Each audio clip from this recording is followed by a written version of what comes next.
राहुल गांधी के साथ विजय थालापति ने ली ऐसी शपथ जिसे देखकर उड़ गई बीजेपी की नींद, गूंज उठा जवाहरलाल नेहरू स्टेडियम। जिस तरह पर्दे पर करते थे काम, अब वही रूप दिखाएंगे अपना थालापति विजय। भ्रष्टाचार नेताओं का होगा तमिलनाडु में सबसे पहले इलाज। पिछले 3 दिन से लगातार विजय थालापति राज्यपाल के ऑफिस से खाली हाथ वापस लौट रहे थे।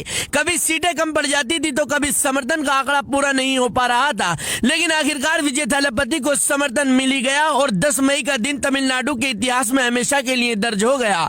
चेन्नई के जवाहरलाल नेहरू स्टेडियम में लाखों लोगों की भीड़ के बीच विजय थालापति ने ऐसी शपथ ली जिसे देखकर पूरा तमिलनाडु जोश में भर गया। तमिलनाडु के अंदर सिर्फ एक ही नाम गूंज रहा था, थालापति थालापति। सबसे बड़ी बात यह रही कि विजय थालापति के साथ मंच पर राहुल गांधी भी मौजूद थे। राहुल गांधी और विजय थालापति को एक साथ देखकर तमिलनाडु की राजनीति में नया तूफान खड़ा हो गया और बीजेपी की टेंशनें बढ़ गई। 10 मई को विजय थालापति ने आधिकारिक रूप से मुख्यमंत्री पद की शपथ ली और तमिलनाडु की कमान संभाली।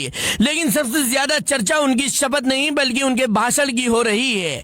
दरअसल विजय थालापति ने अपने भाषण में साफ कहा कि जिस तरह वो सालों से फिल्मों में भ्रष्टाचार और अन्याय के खिलाफ लड़ते आ रहे हैं, अब उसी अंदाज में वो असली जिंदगी में तमिलनाडु चलाएंगे। विजय ने कहा, मेरे लिए राजनीति सत्ता नहीं सेवा है, मैं जनता का सेवक बनकर काम करूंगा। तमिलनाडु में भ्रष्टाचार करने वालों की जगह जेल होगी। ये सुनते ही पूरा स्टेडियम तालियों और नारों से गूंज उठा। विजय थालापति ने युवाओं, किसानों, महिलाओं और गरीब परिवारों को अपनी सरकार की सबसे बड़ी प्राथमिकता बताई।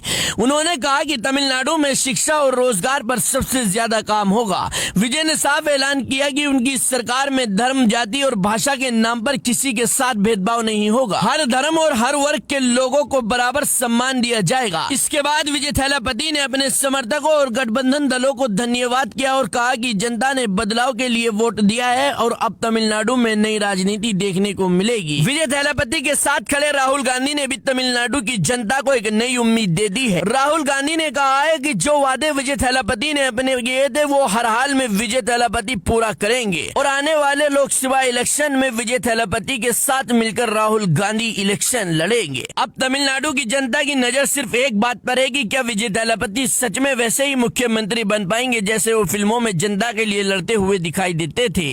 खैर, विजय थालापति की ये शपथ और उनका भाषण आपको कैसा लगा कमेंट सेक्शन में जरूर बताइएगा।